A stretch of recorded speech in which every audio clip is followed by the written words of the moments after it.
James could feel the shove of a rough hand on his back as he stumbled forward. Gravel kicked up and sprinkled over his boots.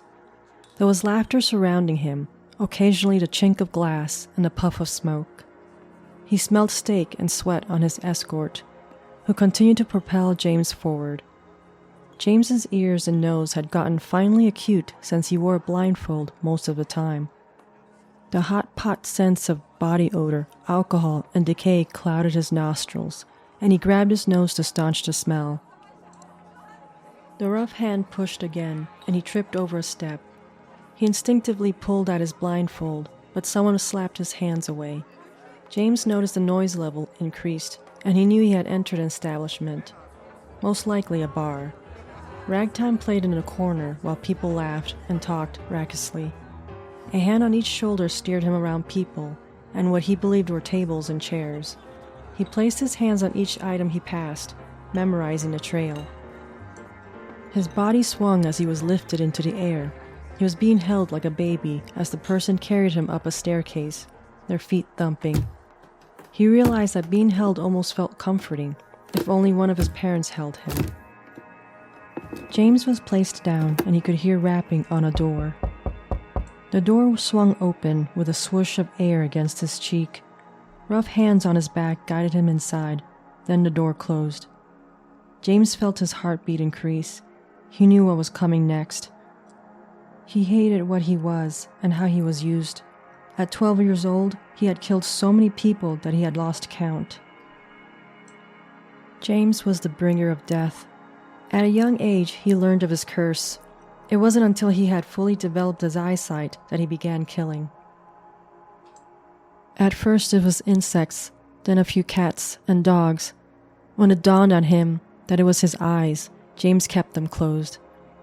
His parents took him to the doctor, where he accidentally killed one of the nurses. The doctor advised them to keep James under a blindfold and not to have him consult with another doctor. Instead, his parents reached out to a local shaman who told them that he was cursed with the evil eye. James and his parents adapted to the curse by keeping James away from school and other places. It wasn't until the day thugs showed up to shake his father down that his life changed for the worse. James had managed to kill one of the thugs with his stare, but he was knocked unconscious before he could get to the other. "Look, I told Tommy I was coming over to pay him," a man said in a high-pitched voice.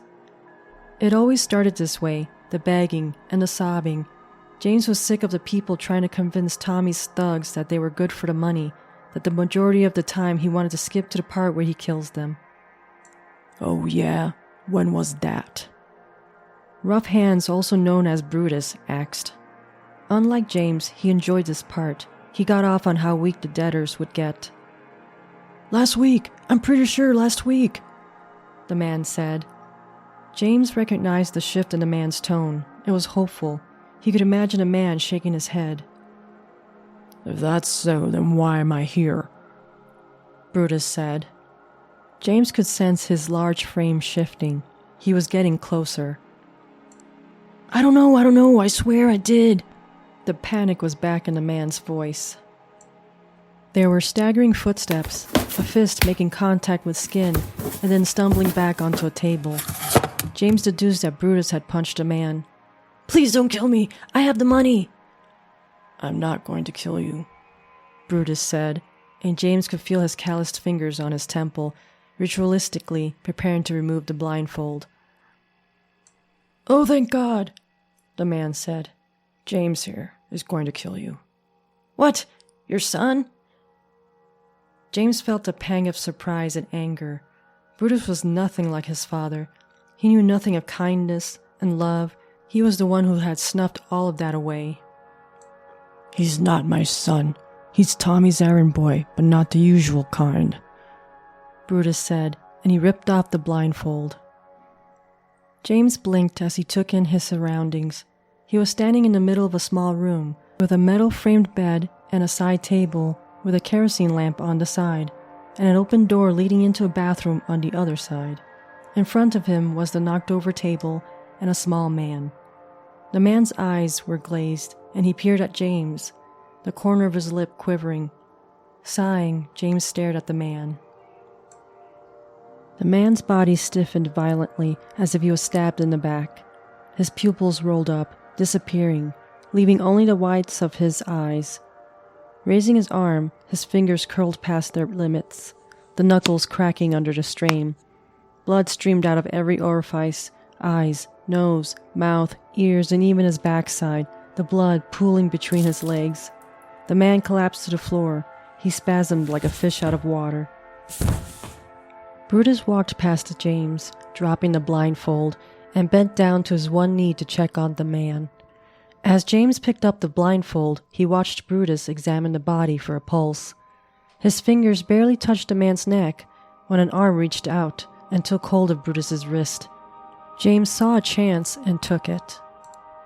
James bounded through the door of the room and clattered down the staircase. He remembered to place the blindfold back on as he felt his way past tables, chairs, and people. He heard the ladies gasping and the men grunting as he pushed through into the graveled path outside. Swinging his head from side to side, James wondered how far back Brutus was. Running down the path, he barely missed a horse-drawn carriage. The horse whinnied in protest. James's breath burst out of him with each pounding step. The noise from the town faded as he caught the scent of pine and mud. His boots plunged into the softened earth. He leaned forward, pulling his feet out gradually. He feared that it was costing him time. A blast from a car horn sounded in the distance. James froze. He recognized it as Tommy's Ford Model T. It was the only Model T in town. James scrambled, using his hands and fingers to get through the mud. James tripped as he heard the car door slam, scraping his knee on the surface. He realized he had never entered the woods before and had no idea of the layout. It occurred to him that he could remove his blindfold. He was so used to wearing it that it was part of his body. James ripped off the blindfold and peered back. Brutus and Tommy's men were at the head of the path. They gazed at the woods but couldn't see James because he was still lying on the ground and twilight was nearing. He crawled forward, making his way deeper into the woods. Once on the other side of a vast bush, James stood and jogged over fallen branches and stones. He came across a clearing. As his body shook, James tried to come up with a plan.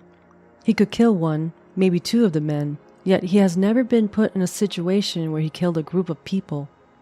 He doubted it could be done since he had to focus on one person at a time, and it varied how long each individual took to die. Crunching footsteps behind him alerted James that his time was up. He turned to face Brutus and the other men. Brutus had a piece of rope in his hand. Dropping it, he grabbed the nearest person and shoved them before him.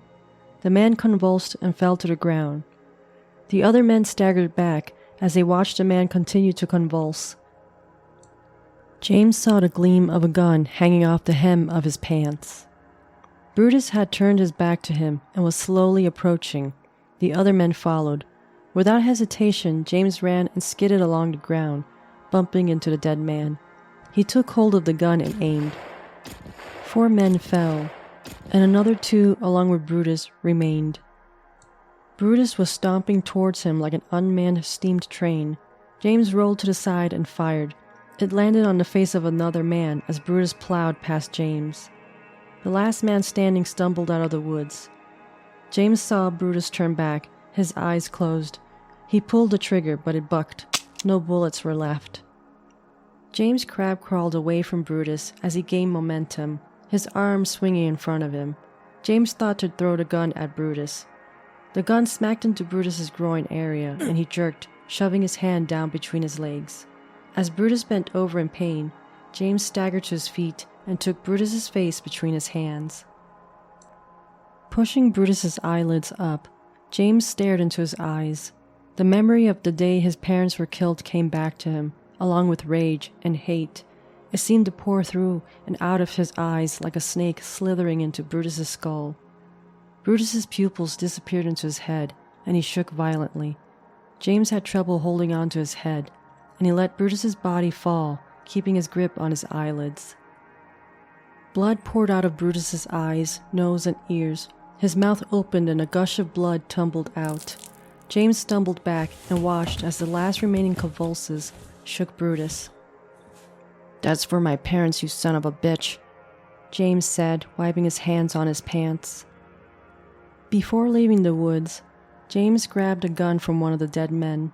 James still had to go after Tommy before he got to him first. Making his way out of the woods, James found Tommy beside his Model T. He had a cane and wore shaded lenses. James saw he was smirking at him. He knew that James couldn't hurt him while he wore the lenses. As James approached Tommy, he tucked the gun in the curve of his back. "James," Tommy said, and he pointed his cane at James. "You've been a bad child. Why did you run away? Don't I give you everything you need?" "I want to be free," James said, his chest heaving with emotion. "Come now, you can't be free. No one out there would accept you. You're a freak." "My parents did. You killed them." "To be precise, Brutus did. I took you in because I felt bad for what he did." "No, you didn't. You wanted me for your shakedowns. You made me kill people." James felt himself losing control. His fingers itched to take hold of the gun. "You're getting too emotional, my boy.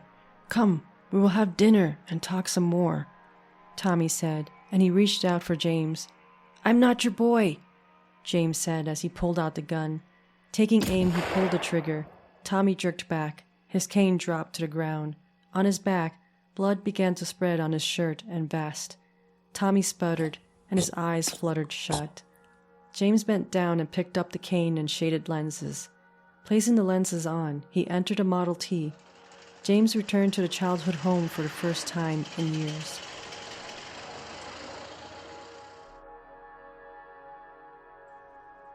Thank you for listening to the Chillingly Bizarre podcast.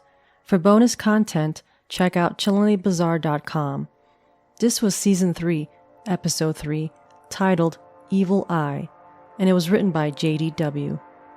The episode was narrated by JDW. All characters are voiced by JDW. Credits go to freesound.org and its following contributors: Chloe Kogot, Alt Future, Deleted User, Kubuzz, Craig Smith, P. Fan Kuchen, Ben Drain, Mr. Fossey, Nactmar TV, Ralph Whitehead, Thomas Anthony 321, Christmas Crumble, Dexter's Lab, Irene Porgin, and JDW. As a reminder, the Kindle ebook and paperback version of Season 1 is now on Amazon. Please leave a review on a Spotify app or anywhere else you listen to the podcast.